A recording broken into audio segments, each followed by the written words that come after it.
Ladies and gentlemen, that's for the first segment. Hey, this is the Coon Prairie Ramblers. We're back again for the second segment. Part two. Back in style.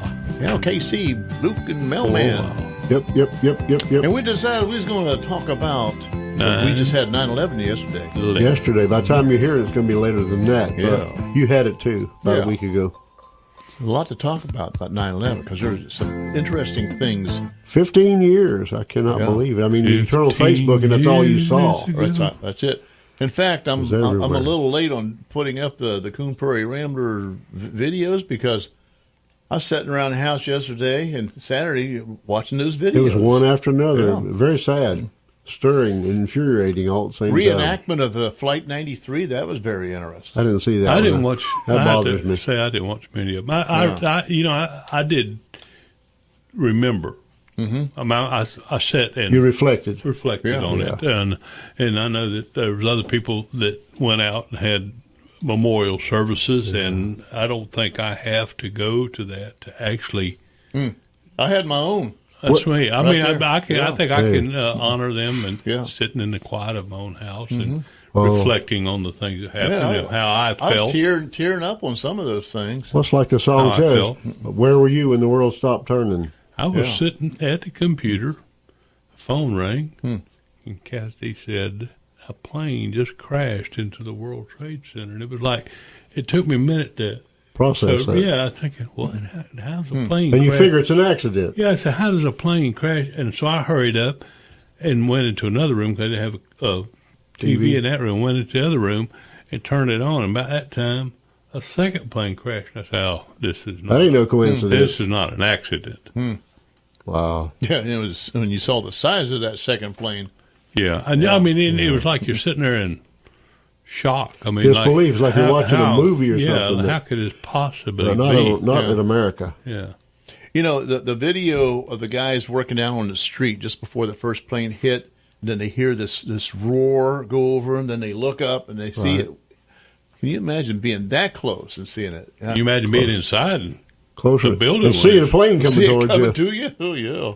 I couldn't. Oh, man. I mean, really, I can't. Myself. I can't help but reflect back and think of the horror and the terror that was instilled in those people. And you think some of those people jumped out of windows to escape. 200. They figured there was about 200 people. I mean, that had jumped. you're not escaping. You're escaping maybe the heat and whatever. But I mean, you're escaping a slow death. You know you're dying. Choosing a fast death. You're dying. Yeah. Because if you remember, then they had the other one that hit the Pentagon, then the other went down in Pennsylvania. It's like, well, when is it going to end? How many more are there? Even though they ordered all the planes to come out of the sky, they made everybody land, you wondered what was still up there flying around. And some of the people were even holding hands when they jumped together. Can you imagine? Yeah. No. What does it take to do that? I think one of the firemen was saying, what would why they jumped. I mean, it wasn't that they decided to jump, but it was probably just the extreme heat. Flames licking on them. Oh, yes. I'm saying, there was.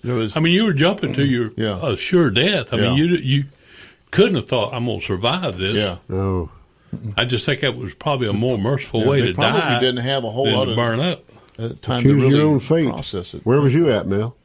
I was in the county commission meeting here in DeSoto County, Arcadia. Yeah. And I was watching it, and Johnny Fugate was the sheriff at the time. He was sitting in front of me, and he was looking at his phone, and then he just kind of said, something's going on, or something. I can't remember exactly what he said, but said something about the tower in New York. Yeah. And then they just went on with the county commission meeting, and then at some point, he kept looking at his phone, and then at some point he got up and left or something. I don't know.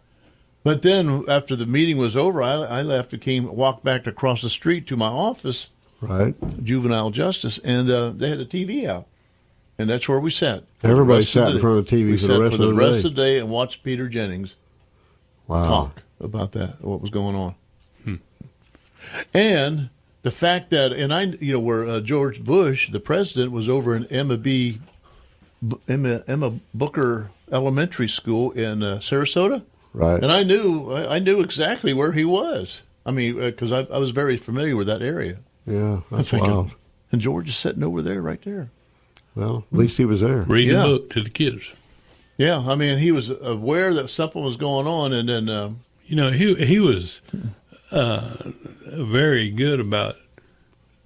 I mean, you could see his face expression. Yeah. Oh my goodness! Yeah. But he was able to sit there and finish that book, which I think speaks right after highly of Andrew Card whispered in his ear that something a plane had struck the first tower.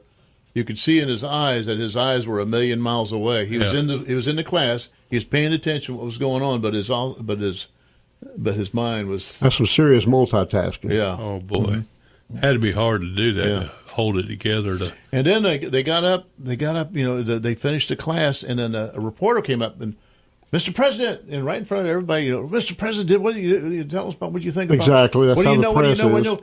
And he takes his hand and he says, "We'll talk about it later." Yeah. Wow. I popped a tape in the VCR as soon as I knew what was going on. I was working at the state hospital, and we had a class upstairs in the training and education department. And I had a video studio that I ran up there. So I had all this equipment up there. And somebody called upstairs and said, "You need to turn on the news because a plane just hit one of the towers in New York."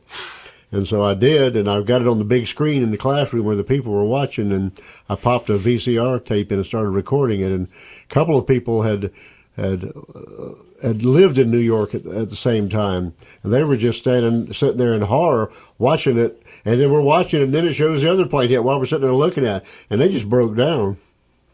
Mm-hmm. It was terrible. And I finished that tape up and put in another. I still got those VHS tapes. Oh, do you really? Yeah. Why don't you convert them over to DVD maybe? I should, but it might be. You have a machine for that. Yeah. I did the same thing with when the Challenger blew up. I popped a tape in, and I got that as there. Dan Rather sitting there holding a model of the. We're trying to figure out what happened. It's long and boring to watch, but that's the best they could do was try to make sense of it because everybody's watching. You got to come up with something. I was standing in a parking lot in Sarasota when that Challenger thing went off, and you could see it from the sky. I didn't watch it go up, but somebody said, "Hey, it happened." Yeah, I looked up, and then I saw the smoke. Yeah, we were sitting in the. Not we, but some of us were at the police department, and I was in my office, and I went outside because I think I had a TV on the side. I went outside to look, and you could see it very trail well. Of smoke, That was. I was in the parking lot of Burger King talking to my cousin. It was back to the sobering. 911. Yeah, well, we're going somewhere with this. It really made you realize that we were up against a ruthless bunch of people.